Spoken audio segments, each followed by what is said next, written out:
എല്ലാം കൊണ്ടും ദുർബലമായി മാറിയ അവസ്ഥയിലുള്ള കോൺഗ്രസിനെ ഒന്നുകൂടെ ദുർബലമാക്കുന്ന നിലപാടുകളാണ് ഈയിടെ ശശി തരൂർ സ്വീകരിക്കുന്നത്. കേരളത്തിലെ ഇടതുപക്ഷ സർക്കാരിനെ പുകഴ്ത്തുന്നതാണ് ഒന്നെങ്കിൽ അടുത്തത് നരേന്ദ്രമോദിയുടെ അമേരിക്കൻ സന്ദർശനത്തെ പുകഴ്ത്തുന്നതാണ്. കോൺഗ്രസ് വർക്കിംഗ് കമ്മിറ്റി അംഗമായ ശശി തരൂരിന്റെ ഈ രണ്ട് പരസ്യ നിലപാടുകളും കോൺഗ്രസിന്റെ പ്രഖ്യാപിത നിലപാടിനും രാഷ്ട്രീയ താൽപര്യങ്ങൾക്കും എതിരായതിനാൽ വലിയ വിവാദമാണ് ഇപ്പോൾ പാർട്ടിയിൽ പൊട്ടിപ്പുറപ്പെട്ടിരിക്കുന്നത്. കേരളത്തിലെയും ഡൽഹിയിലെയും കോൺഗ്രസ് നേതാക്കൾ തരൂരിന്റെ ഈ രണ്ട് നിലപാടുകളെയും തള്ളിപ്പറഞ്ഞ് പരസ്യമായി രംഗത്ത് വന്നിട്ടുണ്ടെങ്കിലും തരൂർ പറഞ്ഞ അഭിപ്രായ പ്രകടനങ്ങൾ ഇതിനകം തന്നെ വലിയ രീതിയിൽ ചർച്ചയായി മാറിക്കഴിഞ്ഞു. കോൺഗ്രസിന്റെ രാഷ്ട്രീയ എതിരാളികൾക്ക് തരൂരിന്റെ വാക്കുകൾ ഒരു ആയുധമായി മാറാനാണ് സാധ്യത. കേരളത്തിലെ വ്യവസായ രംഗത്തുണ്ടായ മാറ്റത്തെ പ്രശംസിച്ച് ദ ന്യൂ ഇന്ത്യൻ എക്സ്പ്രസിൽ എഴുതിയ ലേഖനത്തിലാണ് കേരളത്തെ ശശി തരൂർ പ്രശംസിച്ചിരിക്കുന്നത്. 2024 ഗ്ലോബൽ സ്റ്റാർട്ടപ്പ് ഇക്കോസിസ്റ്റം റിപ്പോർട്ട് അനുസരിച്ച് കേരളത്തിന്റെ സ്റ്റാർട്ടപ്പ് മൂല്യം ആഗോള ശരാശരിയേക്കാൾ 5 ഇരട്ടി അധികമാണെന്നാണ് ആ ലേഖനത്തിൽ പറയുന്നത്. സിംഗപ്പൂരിലോ അമേരിക്കയിലോ ഒരു ബിസിനസ് തുടങ്ങാൻ 3 ദിവസം എടുക്കുമ്പോൾ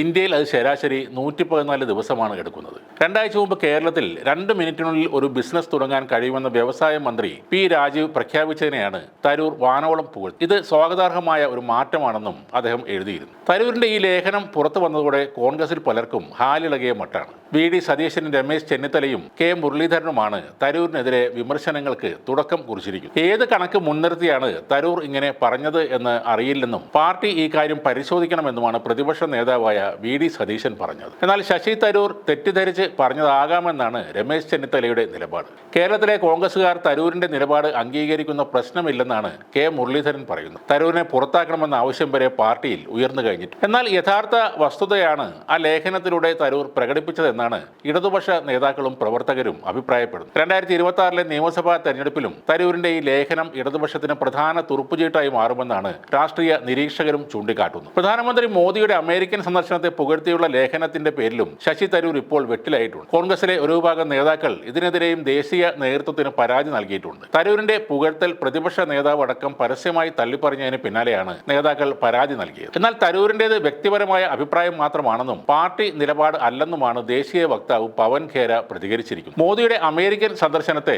രാഹുൽ ഗാന്ധി ഉൾപ്പെടെയുള്ള കോൺഗ്രസ് നേതാക്കൾ അടിമുടി വിമർശിക്കുമ്പോഴായിരുന്നു തരൂരിന്റെ ഈ പുകഴ്ത്തലുണ്ടായത്. മോദിയുടെയും ട്രംപിന്റെയും പ്രസ്താവനകൾ ഏറെ പ്രതീക്ഷ നൽകുന്നതാണെന്നും വ്യാപാര മേഖലയിൽ സെപ്റ്റംബർ ഒക്ടോബർ മാസത്തോടെ മാറ്റങ്ങൾ ഉണ്ടാകുമെന്നുമാണ് തരൂർ പറഞ്ഞിരുന്നത്. നേരത്തെ വിദേശകാര്യ വിഷയങ്ങളിൽ കോൺഗ്രസ് നേതാക്കൾക്ക് ഒരു വിവരവുമില്ലെന്നും എന്നാൽ താൻ തരൂരിനെ അല്ല ഉദ്ദേശിച്ചതെന്നും പാർലമെന്റിൽ പ്രധാനമന്ത്രി ഈയിടെ ഒരു പരാമർശം നടത്തിയിരുന്നു. അതായത് കോൺഗ്രസിനെ എതിർക്കുമ്പോഴും ശശി തരൂർ എന്ന വ്യക്തിയുടെ കഴിവുകളെ അറിവുകളെ BJP മാനിക്കുന്നു എന്ന് തന്നെയാണ് ചുരുക്കം. കോൺഗ്രസിന്റെ ദേശീയ മുഖമായ തരൂരിന്റെ രണ്ട് പ്രതികരണങ്ങളും യഥാർത്ഥത്തിൽ ഇടതുപക്ഷത്തിനും BJPക്കുമാണ് ഗുണമായി മാറിയിരിക്കുന്നത്. ഈ വിഷയത്തിൽ കോൺഗ്രസ് തരൂരിനെ പുറത്താക്കിയാലും നഷ്ടം കോൺഗ്രസിന് മാത്രമാണ്. ശശി തരൂർ എപ്പോൾ വന്നാലും സ്വീകരിക്കാനും പദവികൾ നൽകാനും റെഡിയായാണ് BJP നിൽക്കുന്നത്. അതാർക്കും നിഷേധിക്കാനാവില്ല. വെറും പദവികളല്ല, ഉന്നതമായ പദവികൾ തന്നെയാകും അദ്ദേഹത്തിന് നൽകുക. അതായത് സഹമന്ത്രിയൊന്നും ആയിരിക്കില്ല, ചുരുങ്ങിയ പക്ഷം ക്യാബിനറ്റ് മന്ത്രി തന്നെ ആയിരിക്കും ശശി തരൂർ. മറ്റൊരു വിധത്തിൽ നോക്കിയാൽ കേരളത്തിൽ അസംബ്ലി സീറ്റുകളുടെ എണ്ണം വർദ്ധിപ്പിക്കാൻ എന്തും ചെയ്യാൻ തയ്യാറായി നിൽക്കുന്ന BJPയുടെ